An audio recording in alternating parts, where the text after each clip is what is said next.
Tata Naskah Dinas Elektronik atau TNDE merupakan sistem administrasi perkantoran berbasis digital yang digunakan untuk menggantikan proses manual menjadi elektronik, dengan tujuan utama yaitu sebagai efisiensi, transparansi, akuntabilitas, serta mendukung reformasi birokrasi menuju smart governance.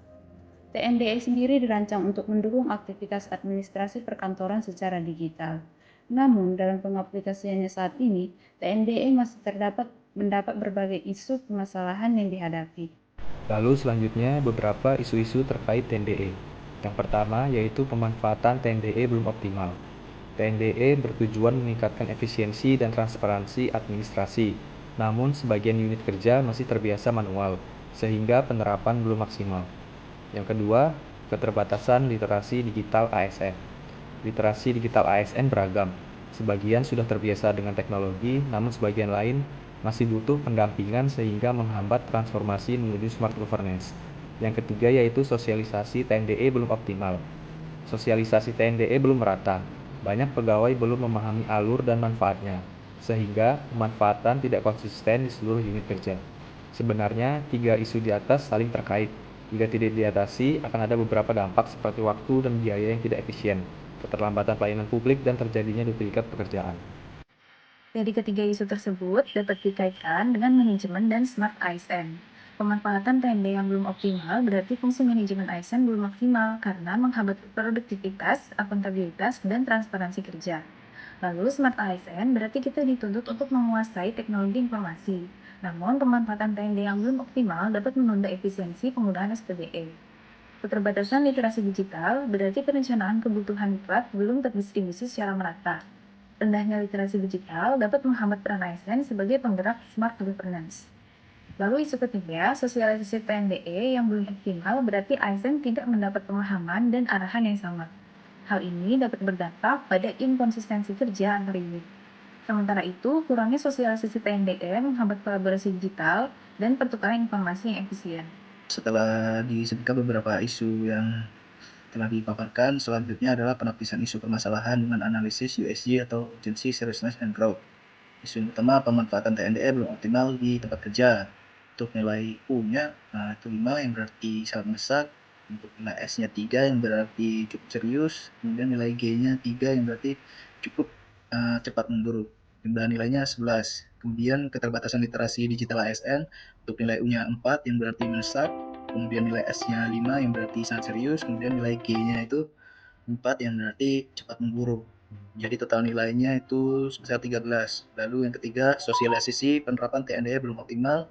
Untuk nilai U-nya itu 5 yang berarti sangat mendesak. Kemudian nilai S-nya 5 yang berarti sangat serius. Kemudian nilai G-nya sebesar 5 yang berarti sangat cepat memburuk. Jadi jumlah nilainya 15.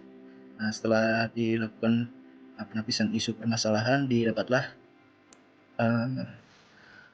isu mana yang menjadi prioritas dari kelompok kami, yaitu sosialisasi penerapan TNDE belum optimal. Berdasarkan analisis isu menggunakan Family Tree, terdapat core problem berupa sosialisasi penerapan TNDE belum optimal.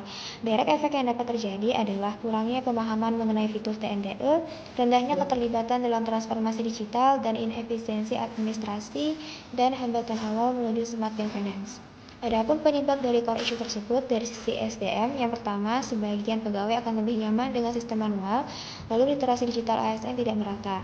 Dari sisi sarana prasarana, yang pertama, media pendukung belum tersedia secara luas, kurangnya media sosialisasi digital. Selanjutnya dari sisi budaya, organisasi, yang pertama budaya kerja manual masih dianggap lebih praktis dan juga aman. Kedua, sosialisasi belum menumbuhkan sense of urgency bahwa digitalisasi adalah kebutuhan bersama. Solusi yang kami tawarkan terkait sosialisasi TNDE yang belum optimal yaitu 1. Membuat strategi komunikasi menggunakan multi-channel, bisa dengan workshop, sosmed, atau media lainnya. Yang kedua, melakukan penguatan peran pimpinan dan agen perubahan dengan menunjuk pegawai yang paham TNDE sebagai mentor dan peran pimpinan untuk memberikan teladan dengan aktif menggunakan TNDE. Yang ketiga, sosialisasi berjenjang dan berkelanjutan, yaitu dari pimpinan diteruskan ke staf-stafnya dan harus dijadwalkan secara rutin. Dan yang terakhir, melaksanakan monitoring dan evaluasi efektivitas sosialisasi dengan memberikan kuis terkait pemahaman terhadap TNDE Kemudian pada dashboard monitoring ditampilkan data pemakaian TNDE per unit kerja. Permasalahan pemanfaatan TNDE yang belum optimal menunjukkan bahwa keberhasilan transformasi digital tidak hanya bergantung pada ketersediaan aplikasi, tetapi juga pada kesiapan ASN sebagai penggerak utama. Keterbatasan literasi digital, resistensi perubahan, serta sosialisasi yang belum efektif memperlihatkan masih adanya kesenjangan antara kebijakan dan praktik di lapangan. Oleh karena itu, penguatan kapasitas ASN, konsistensi sosialisasi, dan dukungan pimpinan menjadi kunci agar budaya kerja digital dapat tumbuh dan mendukung terwujudnya smart governance. Sebagai bagian dari manajemen ASN, kita dituntut tidak hanya memahami teknologi, tetapi juga mampu beradaptasi, berkolaborasi, dan menjadi role model perubahan. Optimalisasi TNDE melalui sosialisasi yang berkelanjutan akan memperkuat literasi digital ASN, mengubah budaya kerja manual, dan meningkatkan akuntabilitas birokrasi. Pada akhirnya, keberhasilan ini akan membawa kita lebih dekat pada visi Smart ASN yang profesional, kompeten, dan berorientasi pada pelayanan publik berbasis teknologi.